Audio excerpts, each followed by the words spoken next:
Los animales pacientes, las vacas, las ovejas, todo el ganado que se halla en nuestras manos y no puede escaparse de ellas. Me imagino una rebelión que estalle en un matadero y desde allí se vaya extendiendo por toda una ciudad. Como hombres, mujeres, niños y ancianos son pisoteados hasta morir.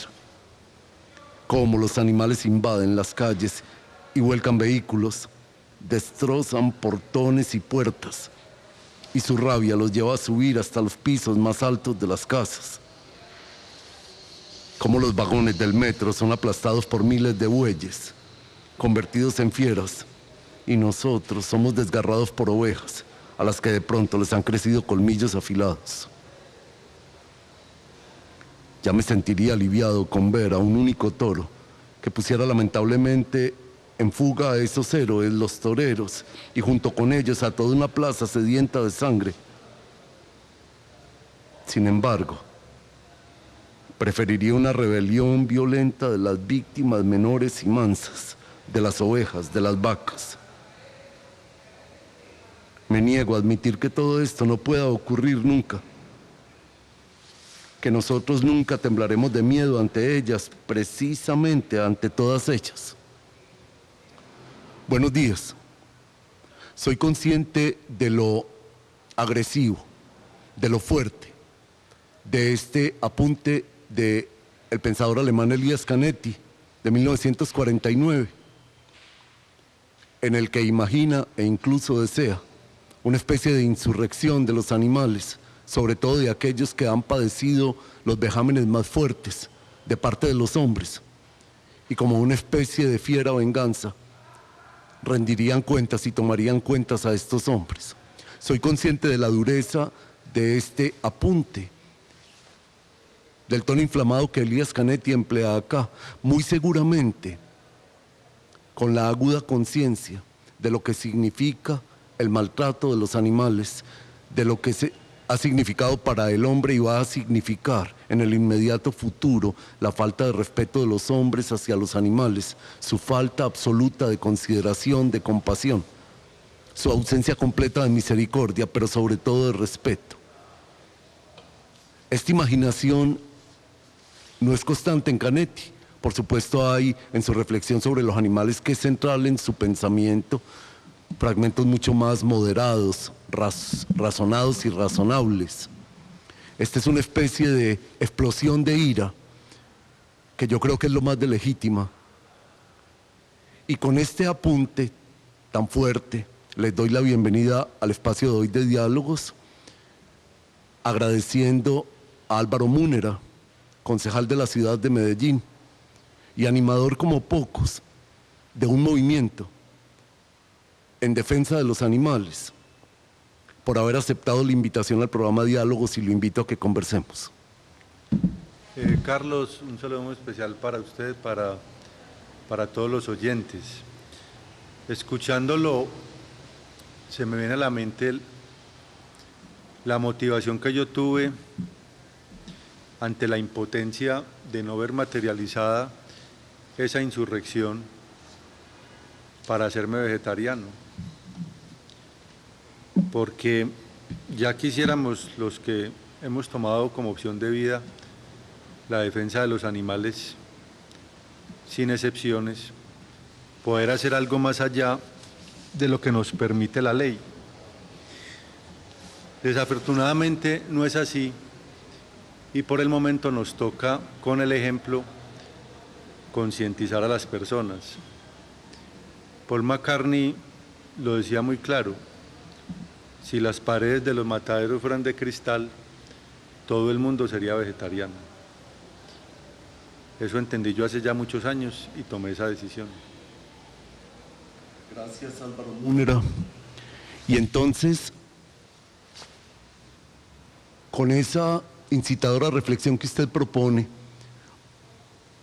le propongo al mismo tiempo explorar su vivencia y recoger su testimonio. ¿Quién es Álvaro Múnera? ¿Qué le pasó a Álvaro Múnera? ¿Por qué tomó las decisiones claves de su vida tal y como yo lo entiendo? ¿A partir de qué acontecimiento? Bueno, Carlos, yo creo que pues, pocas personas no conocerán la historia de mi vida porque ha sido un total ascensor, un sube y baja completo. Pero a mí me encanta recordarla para que sirva de ejemplo a los jóvenes, a las nuevas generaciones. Yo nací en Medellín en una familia acomodada. Mi padre es arquitecto, mi madre delineante de arquitectura, mis dos hermanos mayores también son arquitectos, mi hermanita menor estudió arte en la Universidad Nacional y a mí me dio por seguir la afición de mi padre, que en esa época era su vida, las corridas de toros, era un aficionado de hueso colorado, él no se perdía corrida y como tal nos llevaba a nosotros a presenciarlas desde que teníamos 4 años. Yo crecí con eso, era el pan de cada día en mi casa, allá no se hablaba ni de fútbol, ni de arte, ni de música, toros, toros, toros, toros. Y a los 12 años, cursando segundo año de bachillerato en la Universidad Pontificia Bolivariana, tomo la decisión de que yo quiero ser torero. Inicio mi carrera taurina a raíz de un viaje de ocio a México, en donde nos llevaron a un restaurante que en vez de tener mesas tenía gradería, y en las graderías estaban las mesas donde la gente comía y en el centro había un ruedo y allí le soltaban a los turistas vaquillas. Yo tenía 12 años y me tiré a torear la vaquilla, se me dio de manera muy natural y todos ahí decían que yo tenía que ser torero, que yo cómo hacía para torear, pues también si nunca había ni entrenado ni me había puesto delante de ningún animal ni nada. Entonces sorprendió pues mis capacidades para eso y ya regresé con la idea fija que yo tenía que ser torero, empecé a entrenar, empecé a meterme en ese mundo. Carrera taurina que por cierto fue bastante breve, muy veloz pero breve, porque ya con 17 años, perdón, con 18 años recién cumplidos, había toreado ya la feria aquí en Medellín, salí triunfador, el apoderado de un torero español muy famoso, José Cubero el Gillo, me apoderó para llevarme a España, allí toreé 22 tardes y después de haber recibido 2 llamados de atención, no sé si más adelante podríamos profundizar en eso, para retirarme de ese mundo de crueldad infinita, un toro tomó la decisión, yo digo que puesto desde arriba, de que lo que yo no había querido aprender por la razón, lo iba a tener que aprender por otro método. Se cruzó maravillosamente en mi camino para matar a El Pilarico y darle vida a Álvaro Múnera. Y esa es la mayor bendición que yo puedo recibir en la vida. Álvaro, con todo y que sé lo difícil, quizás imposible, que es decir el dolor, lo incompartible que en un momento dado puede resultar, pero a la vez el consuelo que da verbalizarlo, lo quisiera invitar a que hablemos de un momento, de ese momento, del cara a cara, el torero imbuido de gloria, la fanaticada, la muchedumbre, la masa, a la vez el silencio del ruedo y al mismo tiempo la negrura, el brillo de la fiera, el animal, el silencio del animal, la indiferencia del animal quizás y la prepotencia del hombre que está frente a él y está dispuesto a matarlo para despertar el delirio de la muchedumbre. ¿Qué pasó en ese momento? ¿Qué imagen tiene usted de ese toro en particular? Quisiera que nos evocara su nombre y al mismo tiempo sus movimientos y en particular los presentimientos suyos. El momento ese de éxtasis frustrado y de corte del asesinato del toro que lo condujo a usted a ese viraje radical de su vida? Bueno, curiosamente, la plaza donde toreaba llevaba por nombre mi apellido.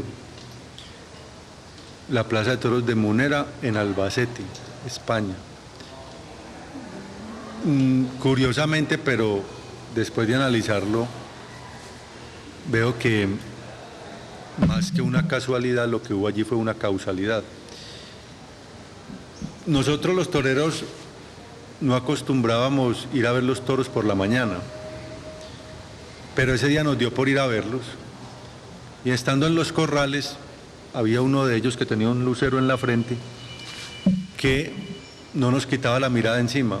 Cuando nosotros nos movíamos en el pasillo que está encima de los muros, él nos seguía con la mirada. Los demás estaban ahí tranquilos, pero este no, todo el tiempo con la mirada fija en nosotros. Ese día toreamos el rejoneador Manuel Vidrié, Miguel Cubero y yo.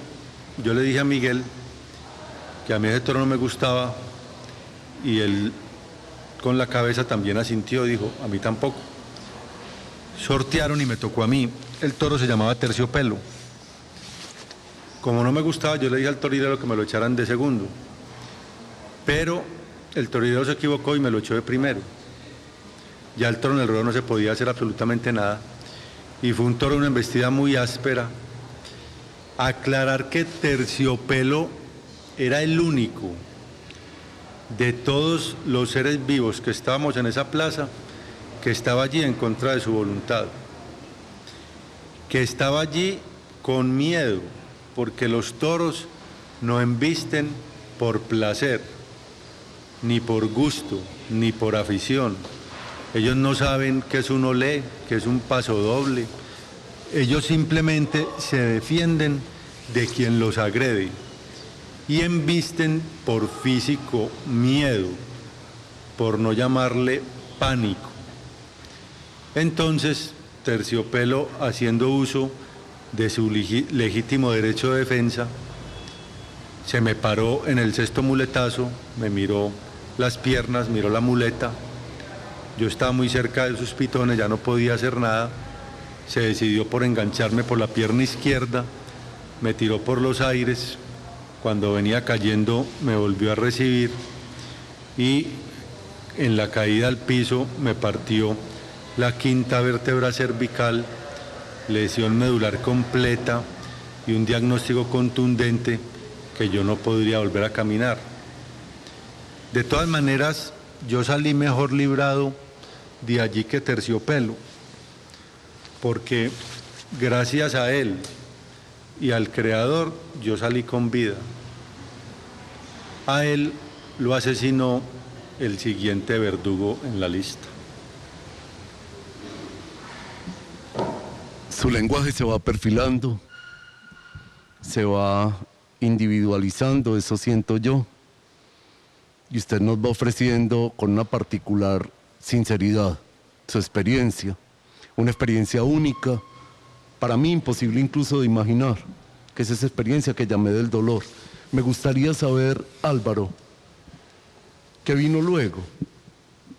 Porque, por ejemplo, usted acaba de emplear una expresión lo más de hermosa para alguien que sufre algo tan definitivo y tan drástico, el peligro inminente de muerte y toda la consecuencia que tuvo, el, llamémoslo así, entre comillas, accidente. Usted habla del Creador.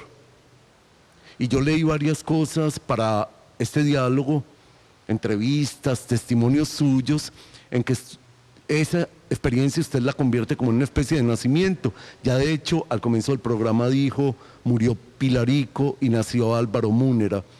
¿Qué vino en esos meses y años de tanto dolor, de tanta recreación o de esa necesidad de volver a nacer? ¿Cómo se reconstituyó y se recreó a sí mismo a Álvaro Múnera?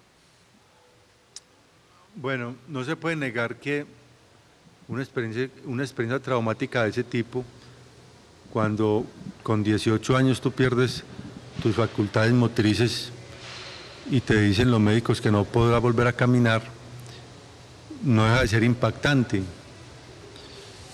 Sin embargo, a mí me ayudaron muchos factores. El primero empezar a encontrarme compañeros de hospital que estaban en la misma situación que yo por accidentes no buscados. Por ejemplo, a un muchacho lo atropelló un borracho que se voló un semáforo en una bicicleta y lo dejó cuadrapléjico. A otro le pegaron un tiro por robarle un carro y lo dejaron parapléjico. Una niña, Sabrina, no se me olvida nunca, de 6 años, quedó cuadrapléjica sin mover nada del cuello para abajo porque se cayó en un columpio para atrás. Entonces, cuando yo empiezo a mirar el por qué estaba yo en la silla de ruedas, que lo único a lo que yo me había dedicado hasta ese momento era a torturar y a matar animales inocentes para conseguir mis metas y satisfacer una horda de insensibles, pues bien merecido me tenía lo que me había pasado. Por eso nunca renegué de ello, me rehabilité muy rápido y entendí el para qué lo sucedido. Nunca me pregunté el por qué.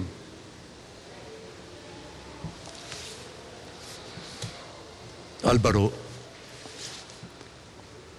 yo detesto todo lo que tiene que ver con la llamada, mal llamada en mi opinión, fiesta brava. Además no tengo nervios para nada de lo que tiene que ver con eso.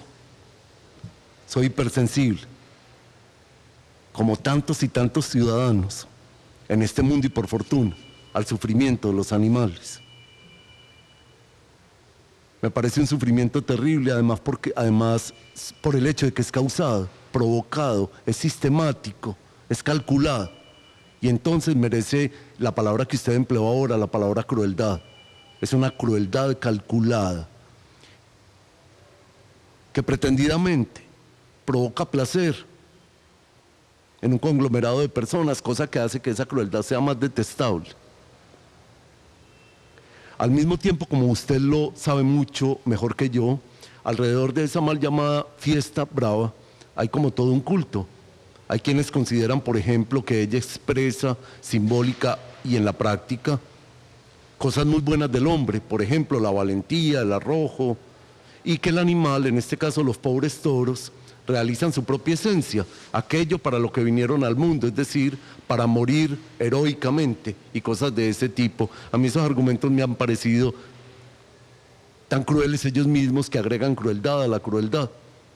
Y a la vez no le puedo negar que a mí me han conmovido, por ejemplo, cuadros de pintores, pienso por ejemplo en Goya, y sobre todo en la tradición de la pintura española, pero por ejemplo también en Francis Bacon, o para hablar de nuestra propia creación artística en Fernando Botero, que recrean la mal llamada fiesta brava de una manera estética, bella y todo. ¿Cómo se mueve usted a partir de su vivencia en esas contradicciones, en esos puntos de vista? Por ejemplo, también hay quienes dicen que la fiesta brava viene de mundos ricos en el orden simbólico, de hombres vigorosos y exultantes y de culturas muy pletóricas. ¿Cuál es su posición en esa polémica? Bueno, a mí me enseñaron desde pequeño que el toro era una materia prima. Cabe aclarar que en los 80 no existía el movimiento antitaurinos y la práctica de las corridas de toros era bastante aceptada en nuestra sociedad, era todo un hecho social. La gente disfrutaba la presencia de los toreros, de las corridas, de los remates, querían estar con ellos, tomarse fotos. Y nunca a la entrada de una plaza nadie se me acercó a gritarme asesino. Me hubiera gustado haber vivido eso, pero eso vino ya en la década de los 90. Entonces, cuando a un niño desde pequeñito lo programan para ser insensible, yo lo he llamado como el acto más torpe y criminal en donde los padres asesinan la inocencia de sus hijos, llevándolos desde pequeñitos a ver cómo se tortura y se mata un animal y que eso es motivo de diversión. Eso lo hicieron mis padres y eso lo hacen todos los taurinos que sin el mayor respeto por la dignidad del niño lo llevan a una plaza de toros. Cuando uno ya se quita la venda de los ojos y entiende claramente, porque lo que me pasó fue eso, y ve las cosas como son, sin esas arandelas de los alamares, de los pasodobles, de las castañuelas, de la manzanilla que le cuelgan los taurinos a ese espectáculo de crueldad y muerte para hacerlo ver como cultura. Cuando uno ya claramente, diamantinamente ve lo que le pasa al toro en el ruedo, lo único que me producieran ganas de vomitar de verme en un espejo y pensar que yo pudiese o pudiera haber llegado a cometer tantos actos de crueldad sistemática como usted lo ha llamado, Carlos. Entonces, la primera y mejor decisión que tomé en su momento y en mi vida fue que no bastaba en entenderlo y aceptarlo, sino que tenía que repararlo. Y desde esa época hasta ahora me convertí en defensor de animales y creo que trabajaré hasta el último día de mi vida por defender los derechos de los inocentes, los únicos, al tiempo con los niños verdaderamente inocentes. Sí, Álvaro. Acaba usted de emplear el término animal o el término animales. El programa o esta conversación de hoy empezó dando a escuchar un apunte de Elías Canetti en el que habla de cómo hemos pisoteado los derechos de los animales y la historia de la humanidad es una especie de carnicería. El precio que los humanos pagamos por eso es inmenso, incluso creo yo, que pone en riesgo lo humano mismo.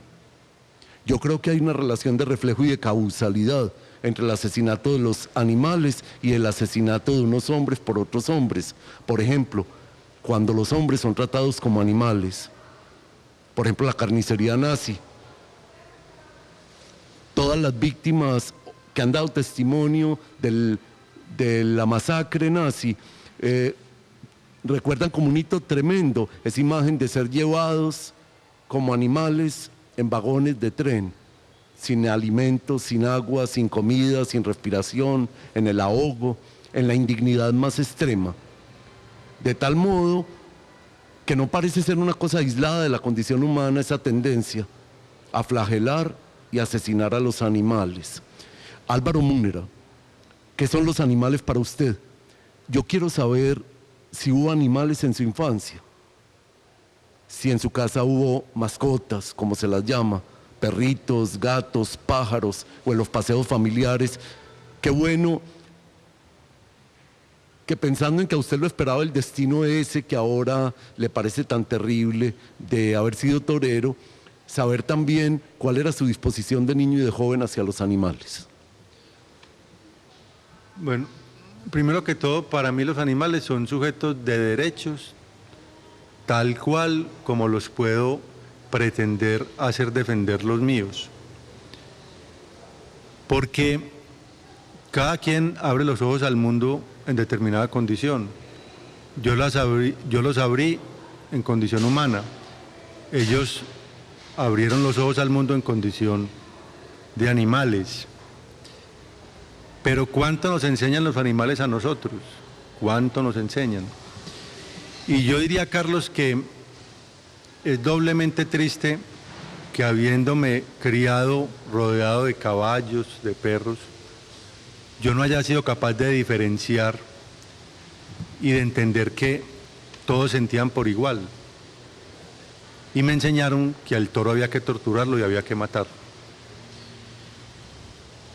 Afortunadamente vino esa gran lección para entender lo equivocado que estaba.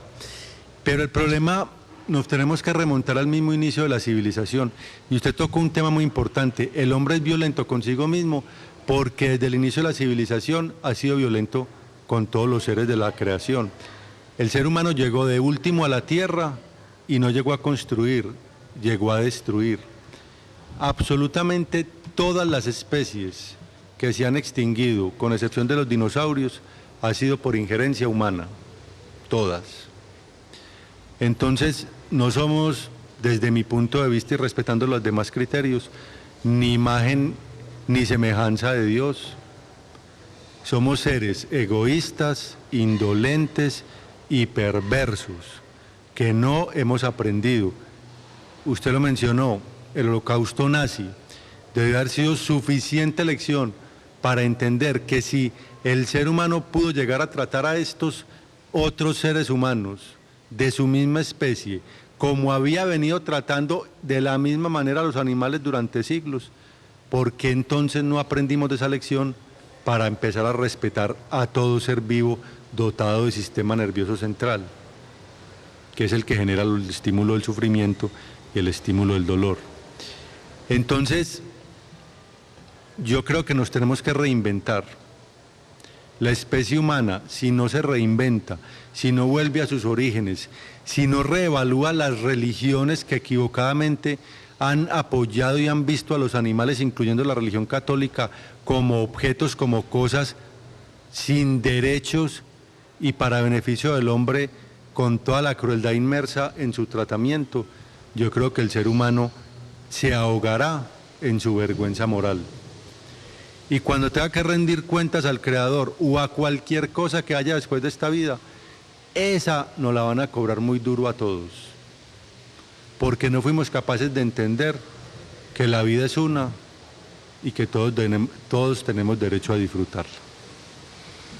Sí, a mí la expresión derecho de los animales me parece completamente hermosa, exigente y incitadora en lo que tiene que ver con la responsabilidad del hombre en la tierra. Y entonces quiero que hagamos como una especie de decálogo, Álvaro, de esos derechos.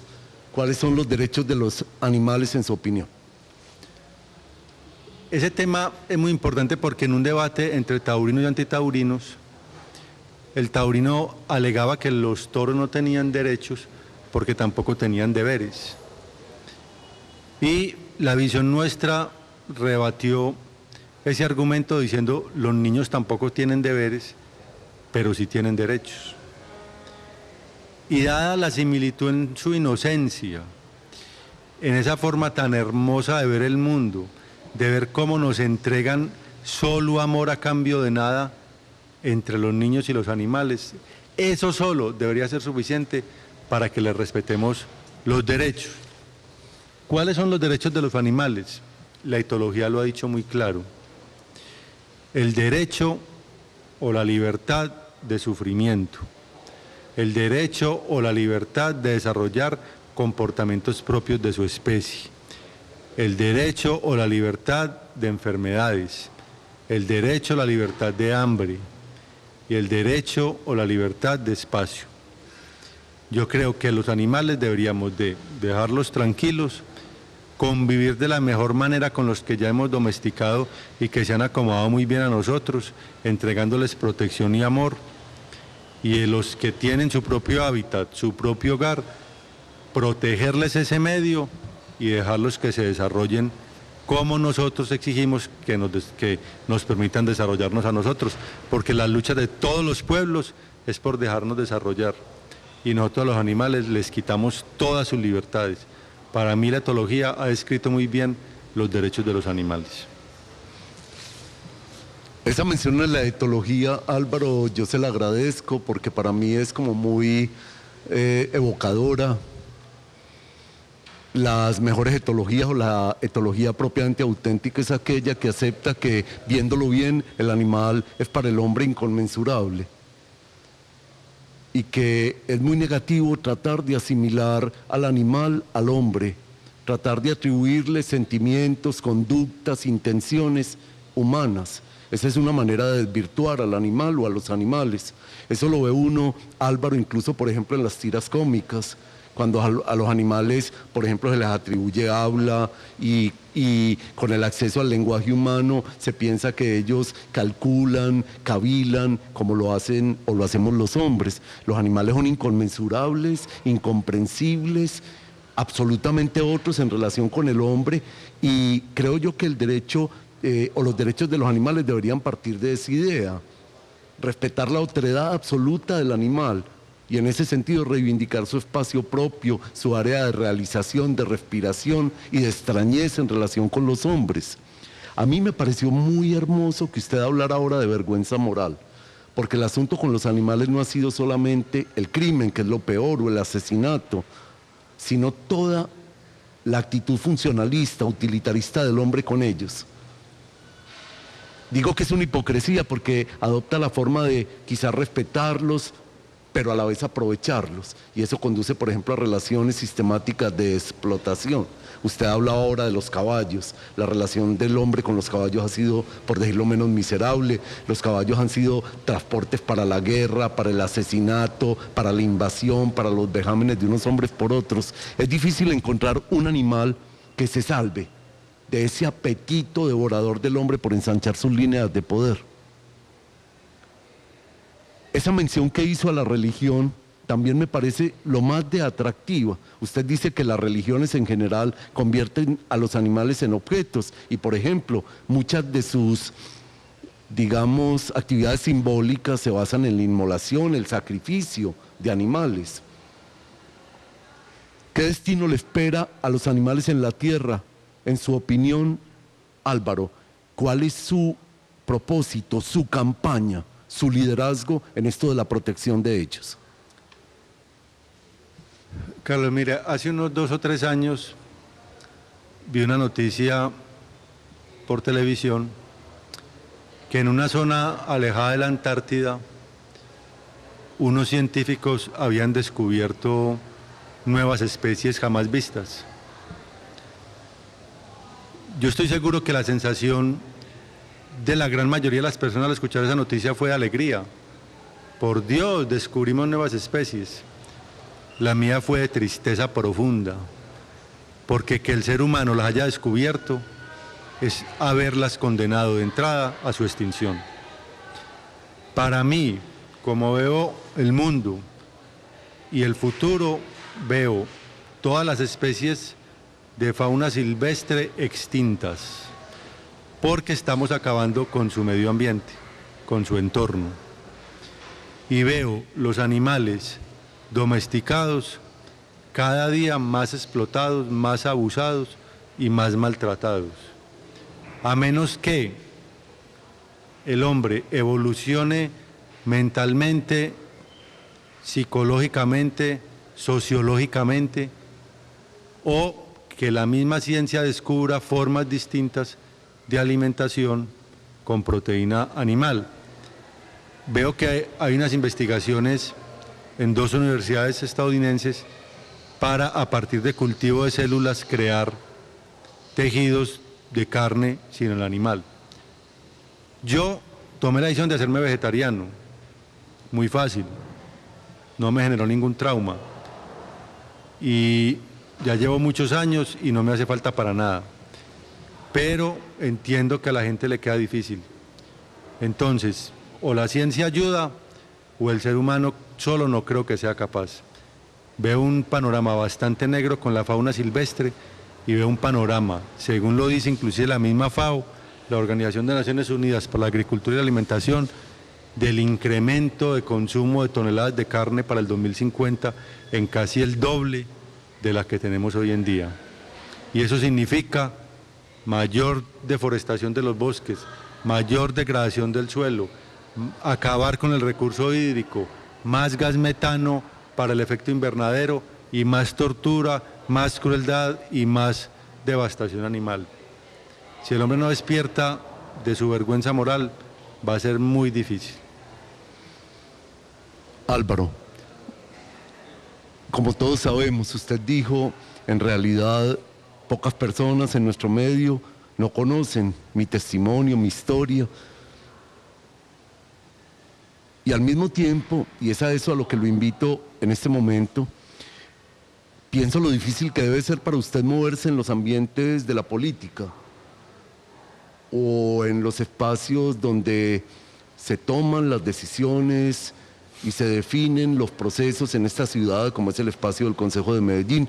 Hace usted un momento, antes de empezar esta grabación, me contó que lleva 4 periodos como concejal, 14 años de su vida, impresionante, como bandera esta causa de la defensa de los animales, entre otras, pero muy eminentemente esta. Esta manera de hablar que usted nos acaba de regalar debe sonar entre políticos y hombres pragmáticos y hombres de comercio, completamente extraña, por no decir incluso hasta peligrosa. Me imagino el ambiente de los ganaderos, de los lecheros, de la industria avícola y tantos otros que usufructúan a los animales de la manera pues vil que hemos considerado. Perdón, que lleva a Álvaro a entrar en ese espacio tan difícil de la política, en lugar de dedicarse, por ejemplo, a la teosofía, que fue algo que usted estudió a partir del trauma terrible padecido por usted. ¿Por qué se vuelve un hombre dedicado al servicio, a la promoción de esta idea de la defensa de los animales? ¿Y cómo ve el panorama en nuestra ciudad de Medellín? ¿Qué les pasa a los animales acá? ¿Qué se les espera? ¿Cómo somos aquí con ellos? Bueno, ese tema es muy importante, Carlos, por lo siguiente. Obviamente usted tiene toda la razón. Yo diría que no solamente en el ámbito político, en la misma academia, en la sociedad en general, es difícil asimilar un lenguaje de una persona que entendió que los animales deben ser sujetos de derechos iguales a los míos. Eso no es fácil de que la gente lo entienda. Pero yo tengo que ser inteligente. Y yo entré en este mundo simplemente por necesidad, en que la única forma en que nosotros podríamos ayudar a los animales era con injerencia presupuestal, porque los animales no se defienden con discursos ni con buenas intenciones. Desafortunadamente en nuestro mundo materialista cuesta dinero establecer programas que impacten verdaderamente el bienestar animal. Y afortunadamente con nuestra gestión y el apoyo de mis compañeros los concejales hemos logrado llevar a Medellín a ser pionera en bienestar animal. Nunca lo lograremos en la abolición total del ultraje, de la explotación y del maltrato, porque en la industria alimenticia, en la industria del vestido, en la industria farmacéutica, se emplean y se utilizan animales, y eso por el momento sabemos que es muy difícil de cambiar. Pero sí hemos logrado muchos avances, y ahí es donde uno tiene que pasar de abolicionista a bienestarista, porque yo no puedo, por una filosofía de vida, dejar, por ejemplo, de hacer los acuerdos que llegamos con la central ganadera, de no usar el tábano eléctrico en el arreo del ganado. Eso ya se eliminó en la central ganadera, la única del país que lo ha hecho. Así sepamos que los animales, los novillos, al final terminan en el matadero, pero que por lo menos mientras los comercializan los traten menos cruel. El tábano eléctrico desapareció de la central ganadera. Y capacitamos a los arrieros en un proyecto que se llama Arrieros de Profesión. Y ya allí se ve buen trato. Se implantó una planta de sacrificio de emergencia para que cuando los animales lleguen fracturados o heridos o enfermos, no tengan que esperar 3 o 4 días sufriendo para el sacrificio. Sin yo estar de acuerdo con eso, pero yo tengo que ser ahí bienestarista, y si yo puedo eliminar el sufrimiento de los animales, así no pueda salvarles su vida, es mi obligación, y cuando puedo salvarles su vida, también es mi obligación. Entonces, donde pudimos abolir tracción animal, la podíamos abolir, lo hicimos. Campañas masivas de esterilización, lo hemos hecho y lo seguimos haciendo. Hoy estoy visitando la unidad móvil, estamos esterilizando entre 40 y 50 diarios, gratuitamente para la gente. Eso hace que Medellín sea la ciudad con menos animales en estado de abandono en la calle, con cifras escandalosas. Bogotá tiene 550.000 en la calle y mata 40.000 al año, porque ellos no tienen centro de bienestar animal, tienen matadero de perros y gatos, que es zoonosis. Aquí no tenemos más de 1.000 caninos en estado de abandono. Los gatos son más difíciles de censar porque son ferales y son nocturnos, pero calculamos que pueden haber unos 10.000 gatos ferales. Ellos se buscan su sustento más fácil que un canino. Entonces, caninos no tenemos más de 1.000 y Bogotá tiene 550.000. Cartagena tiene 200.000. Y no tienen ni albergue, ni campañas de esterilización, ni campañas de adopción, ni de educación. Entonces, así es muy complicado. Pero nosotros hemos hecho de Medellín una isla, en ese sentido, repito, bienestarista. Pero mi obligación, pensando no en lo que yo sueño, que es lo que soñamos muchos y que quisiéramos se materializara, sino en lo que puedo hacer. Entonces, donde yo veo que mis sueños no se cumplen, tengo que actuar para evitar sufrimientos. Y donde yo veo que puedo erradicar definitivamente ese sufrimiento, lo hago. Y ahí vamos. Por ejemplo, Medellín no recibe circos con animales, no están prohibidos, pero nos inventamos una forma muy práctica con el doctor Carlos Largo, que en paz descanse. No les alquilamos predios.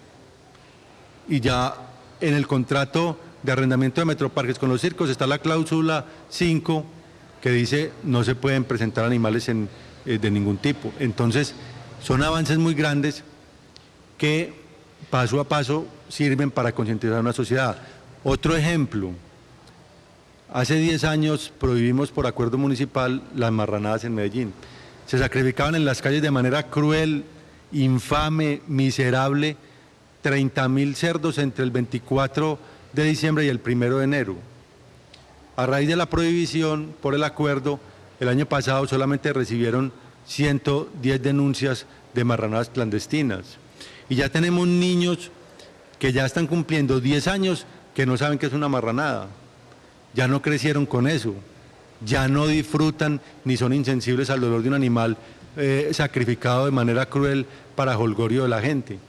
Entonces, son progresos. Yo sé que en mi periodo de vida no voy a lograr acabar con el maltrato, el sufrimiento y la explotación animal.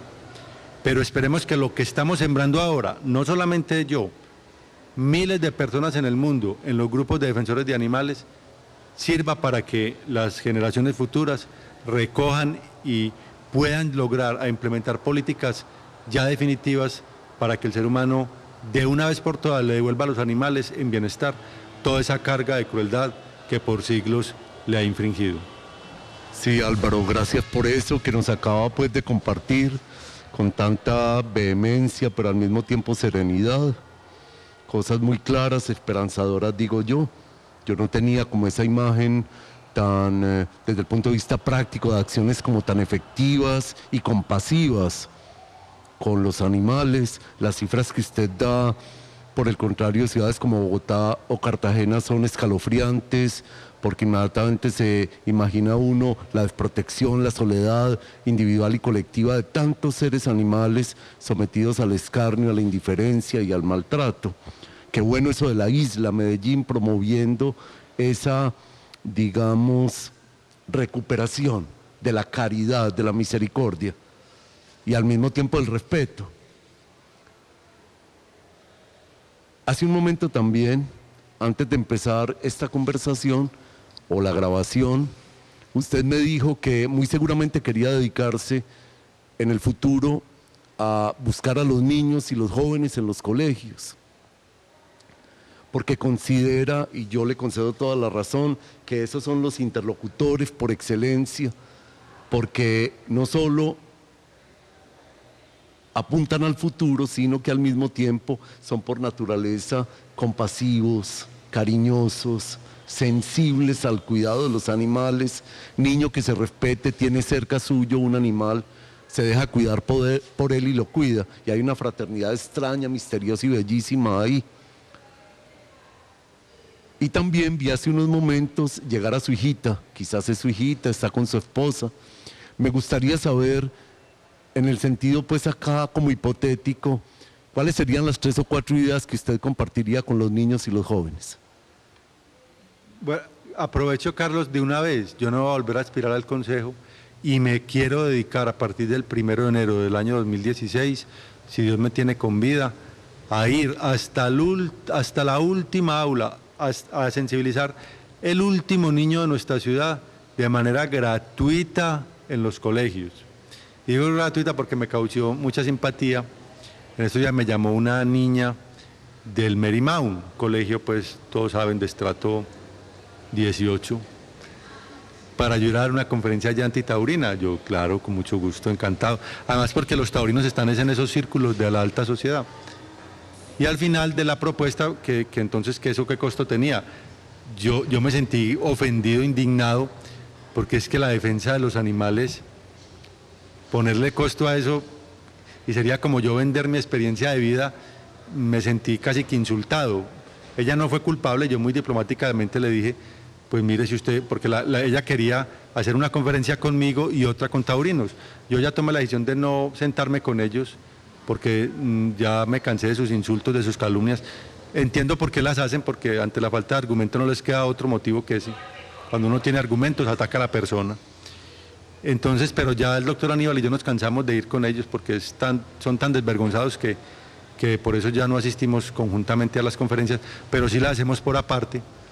Yo le dije a la niña, pues mire a ver si los torturadores le van a cobrar, allá ellos, pero la defensa de los animales necesariamente para sensibilizar a los niños tiene que ser absolutamente gratuita, porque es algo que se regala de corazón y a eso me quiero dedicar. Y el ejemplo de mi niña, de Isabel, es hermoso porque mire, Isabel tiene 10 años, creció con la defensa de los animales, con el ejemplo de su madre y el mío, pero ella solita se hizo vegetariana. Nunca, ni Viviana ni yo le dijimos, Isabel, deje de comer carne o no coma carne, no. Simplemente las dos vieron mi ejemplo y solas, sin yo decirles absolutamente nada, se hicieron vegetarianas. Tomaron conciencia y la niña lo hizo desde que tenía 6 añitos. Entonces eso para mí es un regalo de Dios inmenso y que me demuestra que yo no soy el equivocado, que tengo la razón y que en estos niños de hoy tenemos la única esperanza para que este mundo pueda cambiar. Por eso me quiero dedicar a enseñarles mi experiencia, a sensibilizarlos, a que aprendan el amor por los animales, que al fin y al cabo es el amor por ellos mismos. Quien quiere los animales quiere al ser humano. En cambio, el que no quiere los animales difícilmente quiere al ser humano. Está totalmente demostrado. Entonces, a eso me quiero dedicar y me ofrezco desde ya. Los rectores de todos los colegios estaré a disposición para de manera gratuita ir a todas sus aulas de clase a sensibilizar a los niños. Y qué tan bueno la bendición con Isabel, porque la niña solita y en su colegio es súper defensora y da sus charlas y sensibiliza a sus compañeritas. Es un regalo maravilloso de Dios, mi hija. Álvaro, yo no quiero ser indiscreto con lo que le voy a proponer. Al contrario, usted es completamente generoso en la conversación, cosa que pues yo le agradezco. Pero sí me gustaría saber si usted me puede decir si sueña con toros. Porque hay una cosa muy hermosa en un video que tuve ocasión de mirar, preparándome para el encuentro con usted, en que está patentizada la mirada del toro. Incluso las lágrimas de él y como la posibilidad de leer, como dice usted, en el rostro del toro, porque los hombres somos pues muy vanidosos y creemos que los únicos que tenemos rostros somos los hombres y que los animales tienen caras y mucho. En el rostro del toro, una petición de perdón o de compasión. Por ejemplo, mi esposa, que es vegetariana también por amor a los animales, dice de una perrita que tenemos, refiriéndose a su quijada y a sus dientes, te podría destrozar la mano si ella quisiera. Pero ella tiene compasión y no lo hace. El toro con sus astas podría destrozarte, despedazarte y eventualmente, si no tiene miedo de ti, no lo haría. Entonces, es ahí donde yo pienso, soñará Álvaro, se le aparecerán en sueños que serían pesadillas los toros y ese rostro que le pide clemencia. En la vida del hombre desaparecieron los mitos y las formas de los animales se están extinguiendo y somos incapaces de mirar cara a cara a los animales, quizás por pudor, pero sobre todo, muy seguramente, por vanidad y arrogancia. ¿Qué lee Álvaro Múnera en el rostro de los animales? Carlos, mire, hay personas que me dicen que yo me autoflagelo y que yo digo que yo nunca terminaré de pagar mis crímenes. Y creen o afirman que ha sido suficiente la labor que yo he hecho por los animales en nuestra ciudad para haber pagado todo el mal que les hice. Yo hasta les creería si yo soñara con toros en el campo, felices, corriendo, disfrutando en su arroyo, con la luna, pero no. Los sueños míos con los toros son, como usted lo dijo, absolutas pesadillas y son reiterativos. Yo me veo siempre colgado de un muro, de un ruedo sin burladeros, y muchos toros abajo tratando de trepar el muro para alcanzarme y hacerme pagar lo que les hice.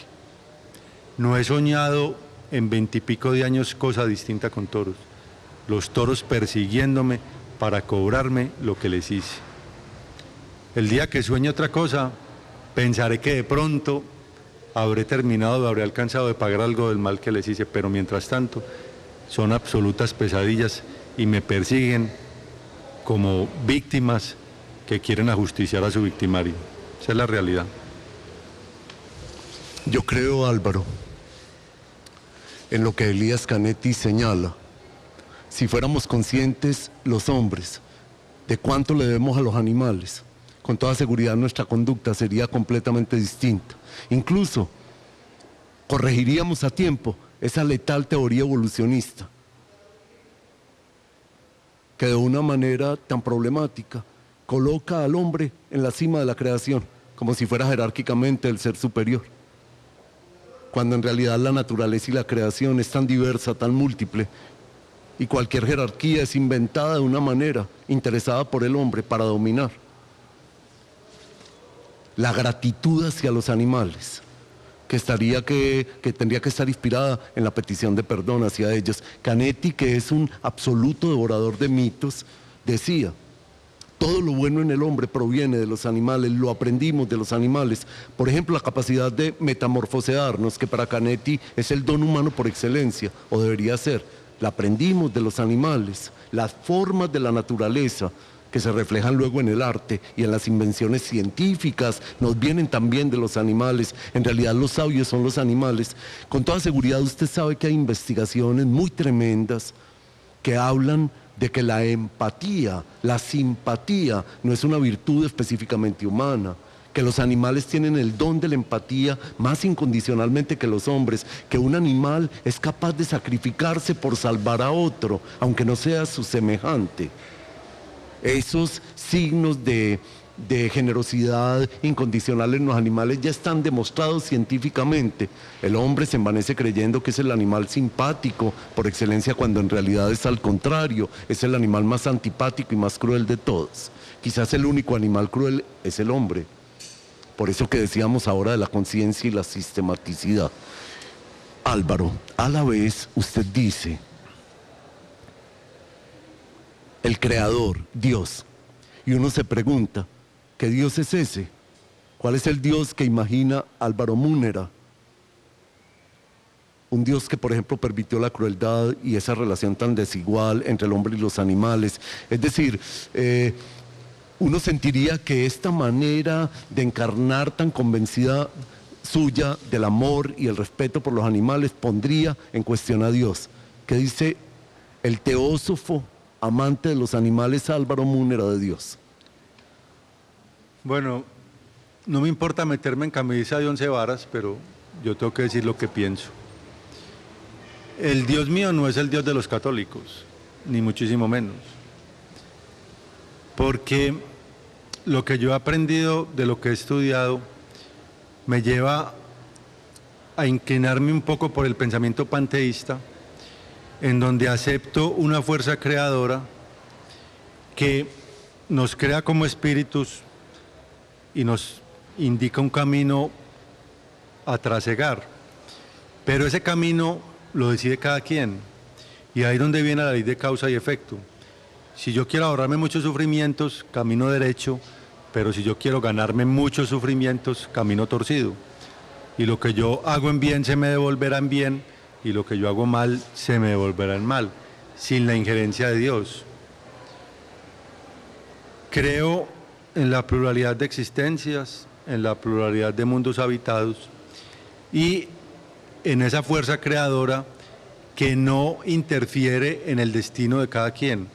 simplemente establece las normas y el que no se acomode a ellas pagará las consecuencias. Esa es mi creencia y ese es el Dios que yo veo. No me parece justo que uno haga el mal a las personas, a los animales, y vaya y se arrodilla ante un cura, lo pongan a rezar 3 Padre Nuestros y ya salió perdonado. Y todo el dolor que sembró y las víctimas que, uno no puede quedarse simplemente en arrepentirse. Es absolutamente necesario la reparación, en la medida de sus posibilidades y hasta donde le alcance la vida. Sin eso no hay evolución. Y yo solamente espero salir de este mundo mejor de como entré. Esa es mi meta. Con una lección aprendida para nunca jamás volverla a hacer. Jamás. Jamás en las existencias futuras volveré a comer carne ni volveré a matar un solo animal. Con eso solo que me lleve a este mundo daré por satisfecha mi existencia. Ese es el Dios que yo concibo, que al final es muy misericordioso. Porque qué mayor misericordia que darnos la oportunidad de evolucionar por nuestros propios méritos y que tenga verdadero valor las conquistas humanas. Porque no tendría sentido que por arrepentirme a última hora o porque me echen unos aceites en la cabeza antes de morirme, yo llegue al paraíso. Ese no es mi Dios, ni creo en eso. Álvaro, muy de seguro, la palabra que usted más odia, pues al menos eso creo yo, por lo poco que sé de usted, es la palabra minusválida. O al menos debe ser una de las que más odia, más rechaza y menos acepta. Quizás tendríamos que tener una segunda conversación, otra conversación para hablar de esa otra realidad difícil, que se ha vuelto también una causa para usted, y es la defensa de los derechos de las personas que tienen alguna, llamémoslo, limitación, o que tiene unas potencialidades distribuidas de otra manera en relación con lo que normalmente llamamos, perdón por la redundancia, normal. Si esa es una de las palabras que usted más odia, ¿cuál es la palabra que usted más ama?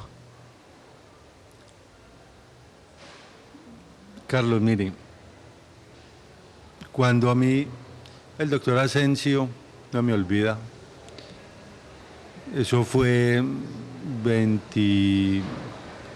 más o menos el 30 de septiembre del 84 o el 1 de octubre por ahí, después de que me han hecho todos los exámenes en el Hospital de Parapléjicos de Toledo, se me acerca a la cama y me dice: prepárese para vivir en una silla de ruedas toda su vida porque usted jamás volverá a caminar. En ese momento, para mí fue un shock, pero usted no sabe cuánto agradecí yo esas palabras. Primero, me evitaron el suplicio y la explotación de caer en manos de yerbateros, de gurús, de brujos, prometiendo curaciones milagrosas. Segundo, lo acepté inmediatamente y esa es la realidad y con esa tendré que convivir. Y la palabra más bella que yo he podido asimilar es el valor bien entendido. Y hay quienes dicen que porque un tipo se pone delante de un toro de 600 kilos enfrente tiene mucho valor. Pues 2 tipos de esos que se ponían delante de toros como yo y quedaron en silla de ruedas como yo, no soportaron ser parapléjicos, ser minusválidos y por autodeterminación se fueron de este mundo. Por respeto no mencionaré sus nombres. Para mí el valor no es ponerse delante de un toro. Para mí el valor es poderle hacerle frente a todas, sin excepción, dificultades que se nos presenten en la vida. A todas, por muy dura que sea, afrontarla, luchar y salir adelante en medio de cualquier dificultad. Y yo creo que ese fue el éxito de mi vida y por eso vivo tan feliz.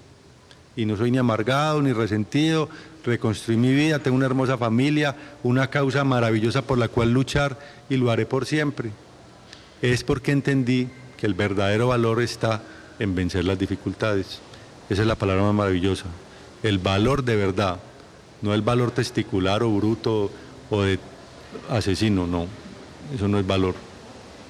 Valor es salir adelante en medio de cualquier dificultad. Sí, Álvaro, le voy a preguntar qué hizo usted el día de ayer de la mañana a la noche. En 3 o 4 rasgos, ¿cómo fue su día de ayer? Tengo bastante mala memoria, pero el día de ayer estuve con mi hija ayudándole para un examen que tenía de inglés. Estuve con mi esposa haciendo unas vueltas, preparando la ponencia para un proyecto de acuerdo que lo debemos aprobar en este periodo de sesiones para institucionalizar todo el programa de esterilizaciones, y por la noche descansando, viendo televisión y viendo deportes. Me gustan mucho los deportes, el Roland Garros, tenis, me encanta, eso hice. Sí, Álvaro Múnera, el tiempo se fue llenando de palabras entre nosotros. Tuvimos la ocasión preciosa de conocernos un poco y darnos a conocer por las personas que nos van a oír.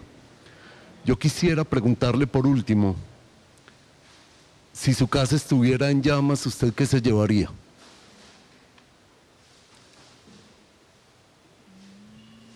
Yo creo que eso no, pues no tiene discusión. Yo me llevaría mi familia, y cuando hablo mi familia, humanos y animales, para mí es lo mismo. Mi familia, todos son mi familia. Soy Carlos Vázquez, ustedes tienen la palabra.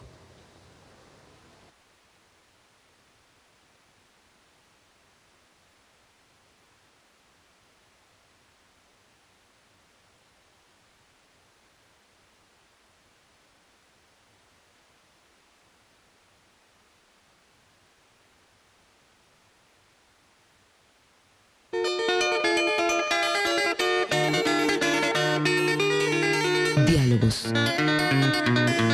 Arte y conversación.